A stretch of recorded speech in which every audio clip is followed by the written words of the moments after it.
श्री कृष्ण, हम लोग सुन रहे भागवत पुराण हर दिन, शिव पुराण हर दिन, भगवत गीता हर दिन। आप सभी लोग को एक विनती है कि आप सुनिए एंड शेयर जरूर करिए। हमारे पुराण हैं, हमारे लिए हैं, ठीक है। चलिए, ओम श्री गणेशाय नमः, ओम सरस्वती नमः, ओम सर्वेभ्यो देवेभ्यो नमः, ओम सद्गुरुदेवेभ्यो नमः, श्री कृष्ण शरणं नमः, ओम विष्णुवे नमः, ओम श्री लक्ष्मी नारायणाय नमः। हमने कल सुना था कि यहाँ पर सुदेव का विलाप, उससे आगे आज है अध्याय 18 पुरुषोत्तम महात्म्य, श्री पुरुषोत्तम महात्म्य।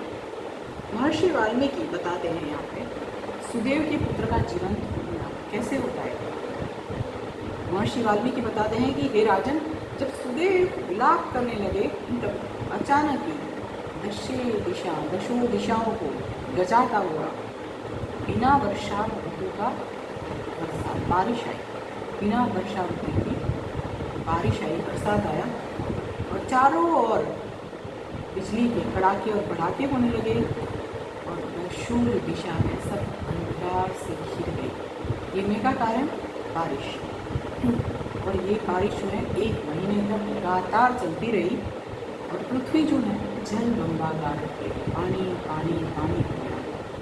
जहाँ कोई अवकाश ही नहीं था वहाँ पे पानी पानी हो गया। पुत्र के शोक में डूबे हुए सुदेव को ना तो बारिश का पता लगा और वो न खाया न पिया, बस खाली विलाप करता रहा। और ये मास पुरुषोत्तम मास होने से जानते हुए नहीं जानते हुए भी सुदेव और उसकी पत्नी से ये व्रत हो गया कि दोनों ने कुछ खाया ही नहीं पिया ही नहीं। और उस वजह से भगवान साक्षात श्री हरि उनके ऊपर प्रसन्न हुए। श्याम वर्ण, देखिए यहाँ विष्णु भगवान की जो तारीफ हो रही है, एडजेक्टिव्स, विशेषण। कल मैंने शिव पुराण में बताया था माँ सर्वमंगला पार्वती के लिए, उनके बहुत सारे जो नाम हैं उसके लिए, शिव जी के लिए। अभी बता रही हूँ विष्णु भगवान के लिए। कल भी तो बताया था कृष्ण भगवान के लिए, विष्णु भगवान के लिए। आइए सुनते हैं। श्याम वर्ण वनमाला धारण किए हुए प्रकट हुए। गोद में रहे पुत्र को जमीन पर छोड़कर दोनों ने भगवान को साष्टांग नमस्कार किया। उस समय बोलो श्री कृष्ण शरणम मम, उसका जो जाप कर रहे श्री कृष्ण शरणम मम, जो कि मैं आपको हर दिन बोलती हूँ कि मेरे साथ बोलिए। भगवान कहते हैं कि हे सुदेव, आप धन्य हैं और अब तुम भाग्यशाली भी हुए हो। तुम्हारे भाग्य का वर्णन करने के लिए तीनों भुवनों में कोई भी समर्थ नहीं है। सुदेव कहते हैं कि श्री कृष्ण शरण मम ये अष्टाक्षर मंत्र है और ये श्री ब्रह्म संबंधक विषय, ब्रह्म संबंध जो लेते हैं उन लोगों के लिए भी ये मंत्र है। ब्रह्म संबंध विषय अष्टाक्षर मंत्र का अति उच्च स्वर से जप करने वाले को आपका वियोग से, व्यथा से परिपूर्ण और व्याकुल चित्त वाले श्री हरि ऐसे आपको हर जगह पे स्वकीय आत्मा का समर्पण करने वाले दिन और हड्डी मांस एक हो जाए वैसे और अशुपात करने ऐसे मेरे पर आज दिन तक पर्यंत, आज दिन पर्यंत हे श्री कृष्ण भगवान आप दया नहीं कर रहे। इतनी सारी बातें जो मैंने बोली सुदेव कृष्ण भगवान को बोल रहे हैं कि आपने नहीं किया, आप दया नहीं करते तो अब गोपीजन वल्लभ मेरी क्या गति होती।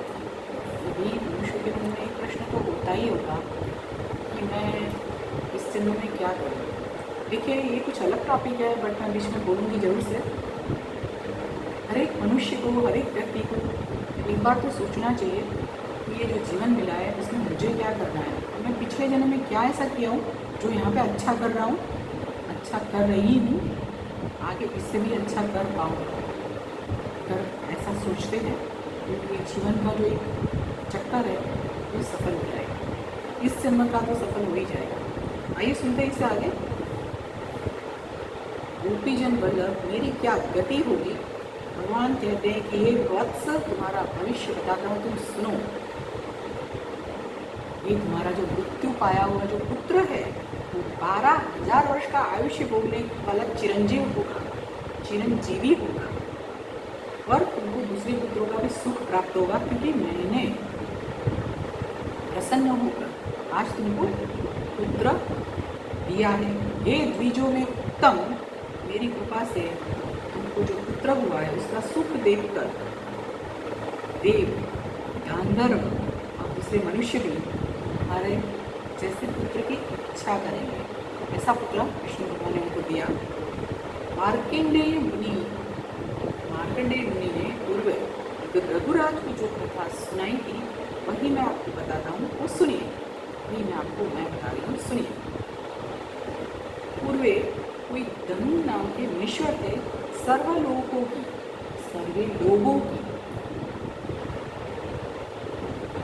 सभी लोगों ने पुत्र की आदि व्याधि में जलते हुए देखा तो उनका दिल अत्यंत दुखी हो गया। इसलिए अपना पुत्र अमर हो उस इच्छा से उन्होंने दारुण तप स्टार्ट किया, तपश्चर्या स्टार्ट की। तप करते करते हजारों साल बीत गए। तब देवताओं ने मुनि को कहा कि हे ऋषिराज, आपका कल्याण हो। आपके मन में जो धारणा है, आपके मन में जो इच्छा है, वो वरदान आप मांगो, हम सभी आपके ऊपर प्रसन्न हुए। तब नारायण ने कहा कि ये नारद तपस्वी मुनि ने बताया कि मुझे बुद्धिशाली अमर पुत्र दीजिए, बुद्धिशाली अमर पुत्र दीजिए। देवता कहते हैं कि ऐसा पुत्र तो भूतकाल में कभी हुआ नहीं है। मुनि फिर से कहने लगे कि ऐसा अमर पुत्र अगर नहीं होता है तो कुछ स्पेसिफिक मुद्दत समय पर्यंत जिए, वैसे निमित्त वाला और वैसे निमित्त आयुष्य वाला पुत्र मुझे दीजिए। कुछ स्पेसिफिक सालों तक, वर्षों तक मेरा पुत्र जिए, ऐसा पुत्र, ऐसे आयुष्य वाला पुत्र मुझे दीजिए जो बुद्धिशाली भी हो। देवता बोलते हैं कि आप ही बताइए कितने साल तक। तब मुनिराज कहने लगे कि ये बड़ा पर्वत जो है पृथ्वी पर जब तक कायम रहे तब तक उसका आयुष्य भी रहे, वैसा करिए। देवों ने बोला भले, ऐसा ही पुत्र होगा। ऐसा वरदान देकर इंद्र सहित सभी देव स्वर्ग में चले गए। अल्पकाल में धनुशर्मा मुनि को ऐसा ही पुत्र प्राप्त हुआ। वो आकाश में चंद्र के समान वृद्धि पाने लगा और उसी तरह से बढ़ते बढ़ते जब 16वां साल आया तब मुनीश्वर कहने लगे कि ये वत्स, तुम्हें ध्यान ये रखना है कि किसी भी मुनि का कोई भी दिन, कोई भी क्षण में अपमान नहीं करना है। बस सिर्फ इतना ही मैं तुमको सिखा रहा हूँ, इतना ही बता रहा हूँ, इतना ही समझा रहा हूँ। इसी प्रकार मुनि ने शिक्षण दिया, फिर भी वो मुनियों का अपमान करने लगा। फिर भी वो पुत्र मुनियों का अपमान करने लगा। एक दिन महिष नाम के महाउपायमान मुनि शालिग्राम की पूजा कर रहे थे। उसमें वो मदोन्मत्त पुत्र जो है वहाँ से त्वरा से आया। देखिए, मदोन्मत्त पुत्र हो गया उस टाइम, ठीक है। और वो त्वरा से मतलब एकदम जल्दी से आया और जो मुनि थे शालिग्राम की पूजा कर रहे थे, वो शालिग्राम मूर्ति को उसने उठा के जल से भरे हुए कुएं में फेंक दी। जल से भरे हुए कुएं में फेंक दी। मुनि ने उसको तत्काल ऐसा श्राप दिया, ये जो लड़का है तुरंत ही मृत्यु को प्राप्त हो। फिर मन में विचार भी करने लगा कि ये ध्यान में भी आया कि पुत्र जो ये है उसका निमित्त आयुष्य तो फिक्स है। ऐसी चिंता में उन्होंने निश्वास भी छोड़ा और उसके जो निश्वास का जो श्वास निकला उसमें से हजारों महिष उत्पन्न हुए और उन्होंने पर्वतों के जो पर्वत था उसके करोड़ों टुकड़े कर दिए। और उसी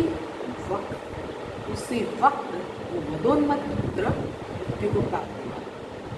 उसको तो आशीर्वाद था, उसको तो वरदान था, परंतु जब इनको निश्वास हुआ उसमें से करोड़ों महिष उत्पन्न हुए और वो जो पृथ्वी पर जो जब तक वो पर्वत रहेगा तब तक पुत्र जीवित रहेगा। वह बात यहाँ पे गलत हो गई। गलत होने का कारण उन्मत्त हो गया था पुत्र। और किसी की भी हाई नहीं लेनी चाहिए जो बोला जाता है। निश्वास छूटता है उसका मतलब क्या है? मनुष्य को किसी की भी हाय नहीं लेनी चाहिए। दुखी नहीं करना चाहिए, किसी को बिना कारण परेशान भी नहीं करना चाहिए, राइट। और वो पुत्र मृत्यु को प्राप्त हुआ और धनुषर्मा विलाप करने लगा और पुत्र का मृत शरीर लेकर चिता में उसने प्रवेश किया। और जिन्होंने हठ से जीत से पुत्र को प्राप्त किया वो कभी सुखी नहीं हुए। ये बात हमेशा याद रखिए, जो आपके नसीब में है, जो हमारे नसीब में है, वही हमको मिलता है। अगर हम सोचते हैं कि जबरदस्ती भगवान से कुछ ले लेंगे, ठीक है, कुछ कारण भगवान दे भी अगर देते हैं तो वो रहता नहीं है। इसीलिए मेहरबानी करके सही रास्ते पे चल के ही सभी चीज़ें प्राप्त करने का प्रयत्न करें तो बेटर रहता है, खुद के लिए और सबके लिए।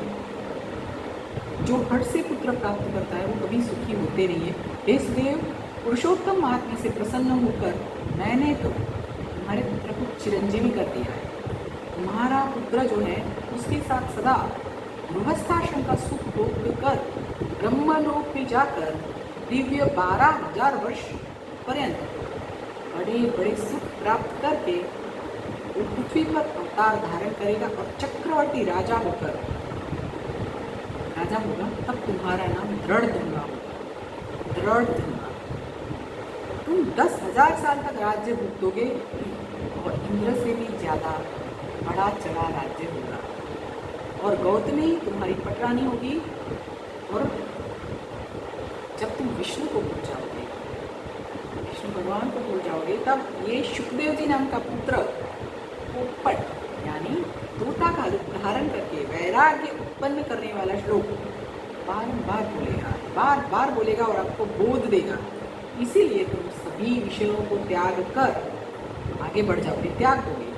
उस समय तुमको वाल्मीकि ऋषि उपदेश करेंगे और तभी ही वहाँ पे ये सब बात हो गई। तभी ही मृत जो ब्राह्मण पुत्र था वो जीवंत हो गया।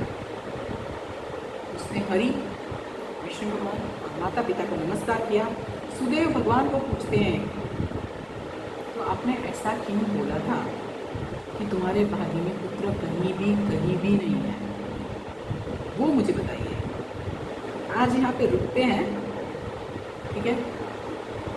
अध्याय 18 पुरुषोत्तम महात्म्य यहाँ पर परिपूर्ण हुआ है। सुनते रहें, शेयर करते रहें, मेरे साथ बोलिए श्री कृष्ण शरणम मम, श्री कृष्ण शरणम मम, श्री कृष्ण शरणम मम। जय श्री कृष्ण।